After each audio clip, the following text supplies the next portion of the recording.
Hello everyone, welcome back to my channel lawyer साहब। और आज हम एक नए टॉपिक के साथ हैं। लेक्चर नंबर 2 है एविडेंस एक्ट का। पिछले जो सीरीज़ थी, जो हमने वीडियो बनाई थी, वो इसके बैकग्राउंड के बारे में थी। इंडियन एविडेंस एक्ट कैसे बना, क्या उसका ऑब्जेक्टिव था और कैसे कैसे चीज़ें रही। हमने वो चीज़ें उसमें डिस्कस करी थी। किसके द्वारा ड्राफ्ट करा गया था, तो कमेंट में बताइए किसने ड्राफ्ट करा था इंडियन एविडेंस एक्ट को। तो लेक्चर 2 आज हम शुरू करते हैं। आज हम बात करेंगे facts, relevant fact and the fact in issue. अगर ये चीज़ें हमें कहीं ना कहीं समझ आती है लेक्चर 2 में, तो हमारा जो बेस है एविडेंस एक्ट का वो क्लियर हो जाएगा। तो ध्यान से सुनना, एंड तक देखना। आगे चलने से पहले चैनल को सब्सक्राइब कर दीजिए, वीडियो को लाइक करिए और एंड तक देखना वीडियो को। जो आपका बेसिकली सेक्शन 3 है, मैं रेड पेन ले लेता हूँ। जो आपका सेक्शन 3 है वो इंडियन एविडेंस एक्ट का वो बात करता है फैक्ट क्या होते हैं। फैक्ट्स होते क्या है, ठीक है। तो अगर हम इसे पढ़ते हैं तो इसका क्या मतलब निकलता है कि फैक्ट मीन्स एंड इंक्लूड। अब यहाँ पे बात गौर करने की है कि यहाँ पे मीन्स एंड इंक्लूड क्यों यूज़ करा गया।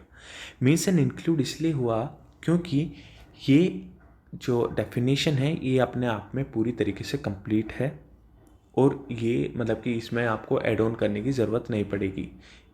तो इसलिए यहाँ पे मीन्स एंड इंक्लूड यूज़ किया गया है वर्ड।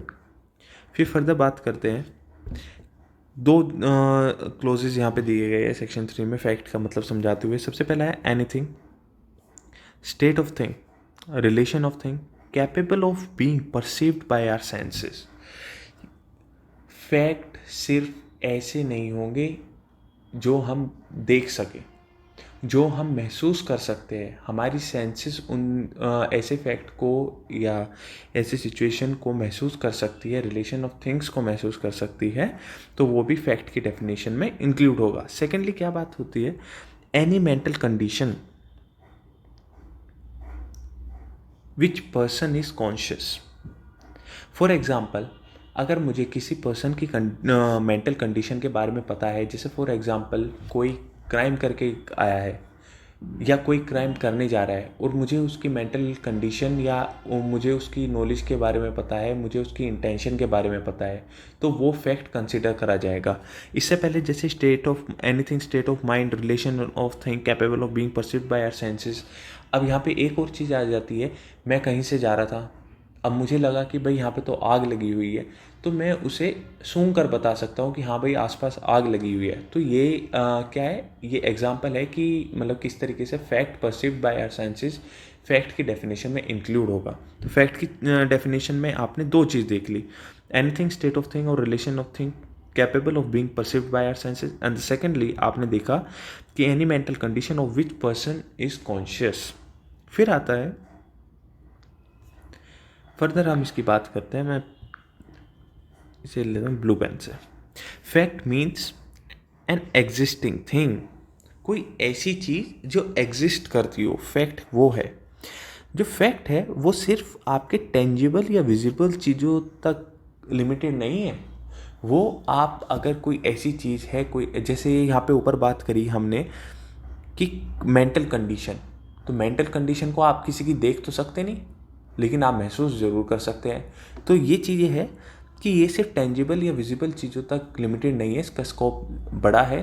फैक्ट का जो डेफिनेशन है फैक्ट की, वो कहीं ना कहीं अपने स्कोप को वाइड लेके चलती है।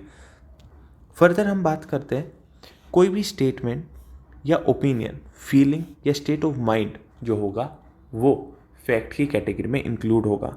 फैक्ट को हम दो तरीके से क्लासीफाई कर सकते हैं।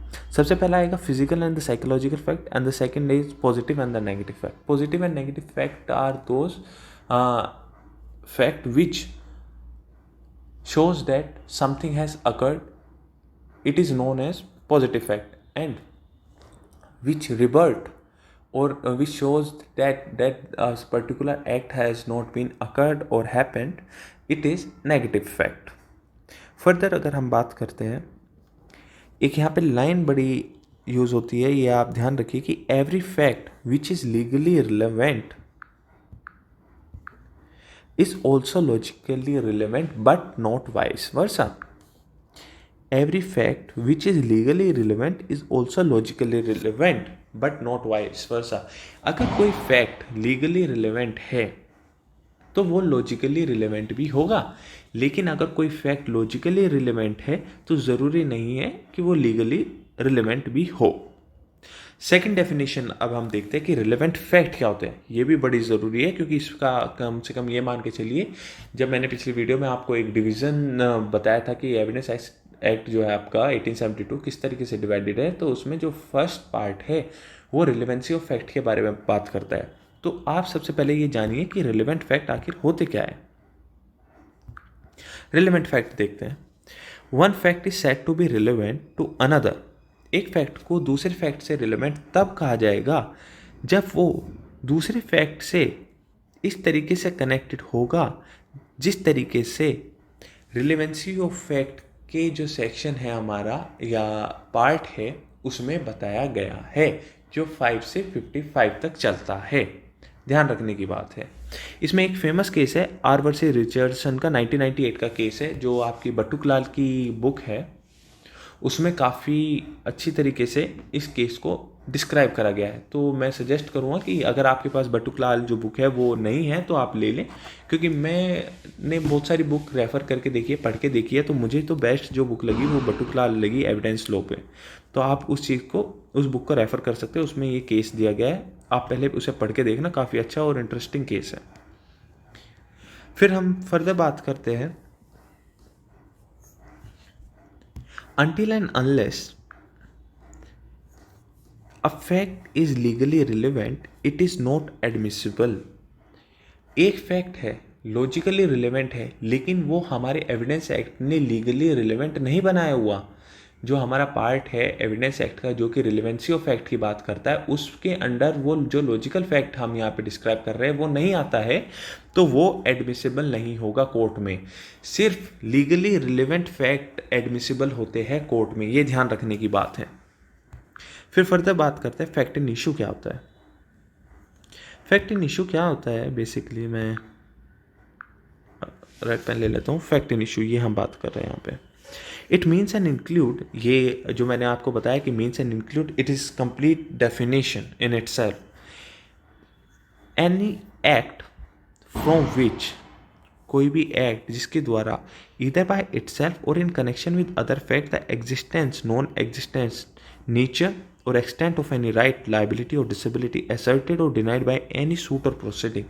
Basically, fact in issue means that those facts which are alleged by one party and denied by another party. एक केस होता है फैक्ट इन इशू का बेसिकली मतलब क्या होगा कि ऐसे कोई फैक्ट जो कि एलिज करे जाते हैं वन पार्टी के द्वारा और डिनाई करे जाते हैं। एक पार्टी तो आरोप लगाती है, दूसरी कहती है कि नहीं ऐसा कुछ नहीं हुआ है। तो जो इस तरीके के फैक्ट होते हैं वो फैक्ट इन इशू की कैटेगरी में आते हैं। ठीक है, ये आप डेफिनेशन इसके लिए रेफर कर सकते हैं, सिंपल वर्ड में मैंने आपको बता दिया है। अब चीज़ आती है कि प्रूव्ड, 3 टर्म्स आती है, proved, disproved and not proved. फिर हम केसेस देखेंगे। प्रूव्ड क्या होता है, अगर मैं बात करूँ प्रूव्ड की, तो प्रूव्ड क्या होता है basically, court either believe it to exist or consider its existence so probable that prudent man ought. इसका ये मतलब है, अगर हम सिंपल वर्ड में समझे, कि जब किसी फैक्ट को प्रूव्ड मान लिया जाएगा तो कोर्ट ये समझेगी कि हाँ ऐसा हुआ है, या कोर्ट कंसिडर करेगी कि किसी घटना की प्रोबेबिलिटी इतनी है एक आम आदमी के दिमाग से सोच के कि हाँ ऐसा हुआ होगा। फिर नॉट प्रूव्ड की डेफिनेशन पे आते हैं हम। नॉट प्रूव कह रहा हूँ, अब बात करते हैं डिसप्रूव्ड की, कि डिसप्रूव्ड का क्या मतलब होता है।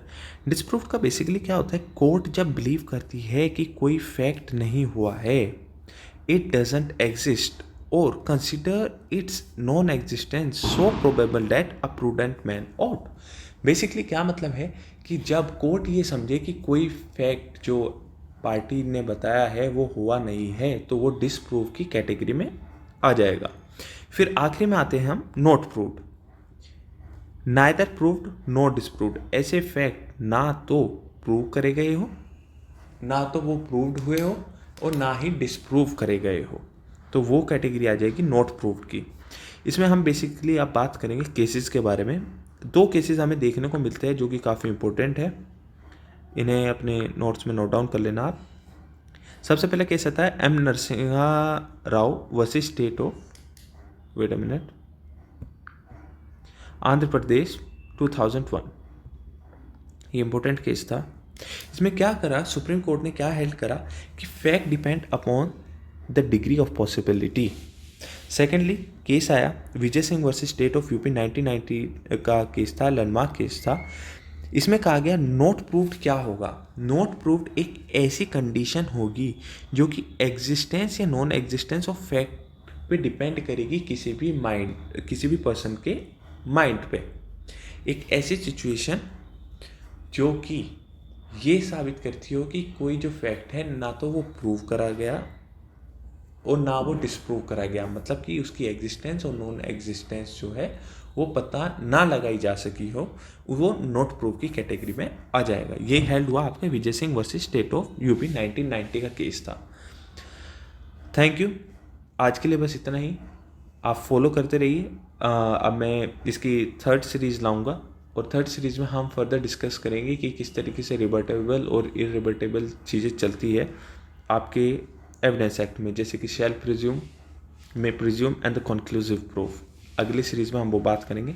चैनल को लाइक करिए और सब्सक्राइब करिए और शेयर करिए अपने दोस्तों के साथ। Thank you.